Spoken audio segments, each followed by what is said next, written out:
Monsieur Lombardini pour Iliad Free. Madame la Présidente, Mesdames et Messieurs les députés, merci de cette audition. Bon, beaucoup de choses ont été faites sur les dernières années qui me paraissent positives, en bonne coordination, je pense, entre les opérateurs et les pouvoirs publics au sens large, même si forcément il y a des points qui auraient pu être traités mieux et différemment. L'investissement dans les télécoms en France est au plus haut, historique. Et ça se confirme année après année. Ce n'est pas une année exceptionnelle, c'est une succession d'années exceptionnelles. Probablement, ces investissements très élevés sont dus à la fois à l'émergence de technologies nouvelles qu'on a évoquées, la 4G, bientôt la 5G, la fibre, mais aussi à la concurrence. On a un pays dans lequel on a 4 opérateurs qui se font concurrence, et que ce soit pour la fibre ou le mobile, je pense que le déploiement rapide de la 4G et le déploiement assez rapide de la fibre et du très haut débit en général, c'est parce que, comme le disait Pierre Louette, quand on a des abonnés, il faut leur apporter le meilleur. Et on n'a pas d'autre choix quand on a un concurrent qui avance que de le suivre ou d'essayer de faire plus vite que lui. On a sur le mobile, d'une manière générale, je crois que le régulateur le disait hier, des opérateurs qui sont dans le respect de leur licence, voire en avance dans les obligations de couverture. Et pour avoir travaillé sur plusieurs marchés étrangers comme l'Italie ou la Grande-Bretagne, je crois qu'on a des obligations de couverture dans nos licences qui sont très, très importantes. Vous avez pris des mesures nouvelles positives, je pense au moins à 3. L'une qui concerne l'exonération de l'IFER en zone montagne. C'est un élément important parce que l'IFER, c'est la réforme de la taxe professionnelle. Au début, c'était supposé nous faire économiser de l'argent. Dans la pratique, on se retrouve, nous, opérateurs, collectivement, à payer de plus en plus et des sommes colossales au travers de l'IFER, puisque les technologies comme la 4G et la 5G multiplient le nombre d'antennes. Et chaque fois qu'on installe une antenne nouvelle, on se retrouve à payer une taxe. Vous avez également imposé la création d'une base d'adresses normalisée pour l'ensemble du territoire. Ça peut paraître étonnant, mais c'est quelque chose qui nous manque cruellement dans le déploiement de la fibre notamment. On a beaucoup d'adresses sur lesquelles il n'y a pas de cohérence et sur lesquelles on a des difficultés de raccordement, même quand le réseau est là et même quand le client souhaite s'abonner. Vous avez également, dans la dernière loi montagne, si je ne me trompe pas, réintégré l'obligation de promouvoir un équivalent au GIE FTTH, c'est-à-dire un point d'entrée unique sur les RIP. C'est un élément essentiel de notre point de vue pour rendre ces RIP attractifs et effectivement utilisable par les opérateurs. Bon, concernant Free en particulier, on est au maximum de ce qu'il est possible de faire en matière d'investissement. Nous réinjectons dans les réseaux, dans l'investissement, la totalité du cash que nous dégageons. L'entreprise ne distribue pratiquement pas de dividendes et nous avons un taux d'investissement par rapport au chiffre d'affaires de l'ordre de 30%. Et ça fait plusieurs années de suite. Là aussi, ce n'est pas une exception. Et je pense que vous trouverez difficilement une autre entreprise en France qui soit à un tel niveau. Nos réseaux mobiles se déploient. Alors n'oubliez pas qu'on a eu une licence seulement en 2010. Donc on a aujourd'hui pratiquement 8000 sites déployés. Nous nous sommes joints au programme Zone Blanche. Donc on sera également présent sur l'ensemble des sites du programme Zone Blanche d'ici la fin juin, je pense. Et nous sommes opérateurs leaders sur un peu moins de 300 sites. Et donc, nous participons naturellement à l'effort collectif.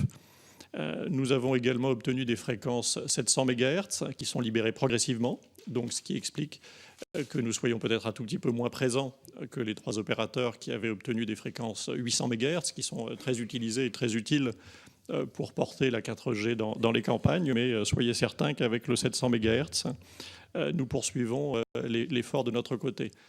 Et ayez également en tête que nous proposons à nos abonnés de manière systématique, avec la Freebox Révolution, notre offre haut de gamme, une femtocell qui permet donc d'avoir une couverture indoor de très grande qualité, même quand le réseau mobile de l'un ou de l'autre est absent ou faible.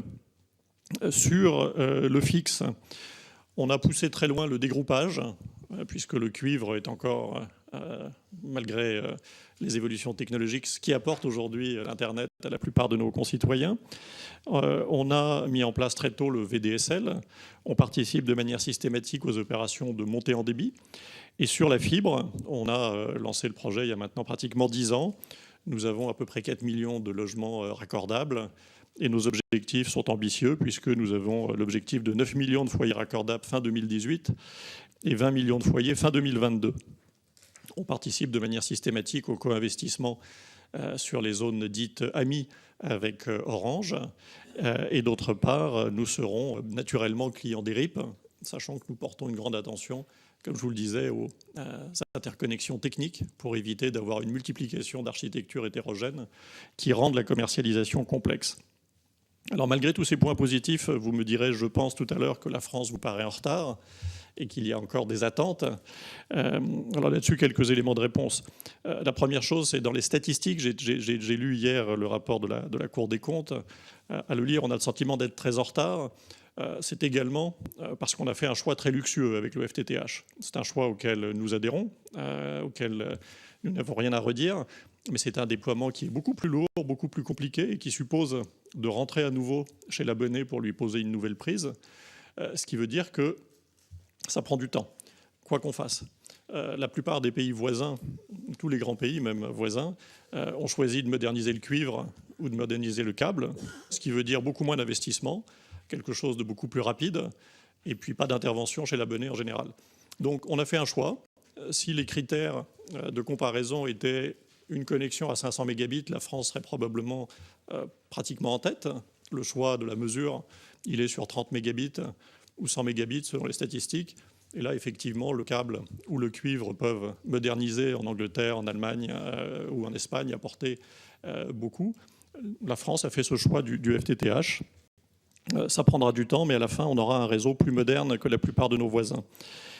Sur les éléments qui pourraient être nécessaires de mettre en avant ou de pousser pour aller plus vite, plus loin, et que nos concitoyens aient plus de débit plus rapidement. Nous pensons, et c'est également un élément mis en avant par le rapport de la Cour des comptes, que la montée en débit est la seule solution pour apporter réellement rapidement plus de débit dans des conditions raisonnables à nos concitoyens.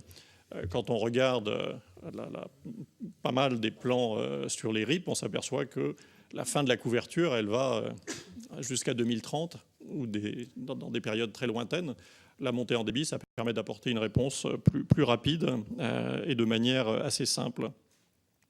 On a également, et ce n'est pas pour entamer un débat avec mes camarades ici présents, le sentiment que la régulation doit évoluer un petit peu. On est notamment attaché à la non-discrimination, enfin, en quelques mots, au fait que quand on co-investit sur un réseau, on puisse accéder aux mêmes informations que celui qui le construit dans la phase de raccordement.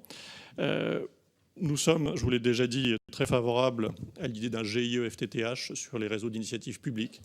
En tout cas, une mécanique qui permette d'avoir une architecture technique et de système d'information très homogénéisé pour que chacun puisse s'y raccorder simplement.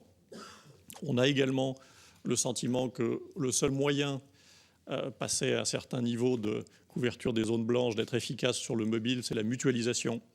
Là aussi, c'est un point sur lequel je sais qu'il y a débat avec mes concurrents. Dans la révision du cadre européen, c'est un point qui est mis en avant. Si on veut couvrir efficacement les derniers pourcents de population, nous pensons qu'il n'y a pas d'autre solution efficace que la mutualisation. Et naturellement, j'adhère totalement aux commentaires de Pierre Louette sur le fait que si vous voulez qu'on investisse, il ne faut pas nous surcharger. Et effectivement, on voit toujours arriver avec une certaine panique les textes de loi au Parlement, puisqu'à chaque fois, il y a des tentatives de nous rajouter soit quelques points d'une taxe existante, soit une nouvelle contribution, soit financière, soit la prise en charge de missions qui ne sont pas toujours a priori les nôtres. Je vous remercie. Merci. Nous avons pour Bouygues Télécom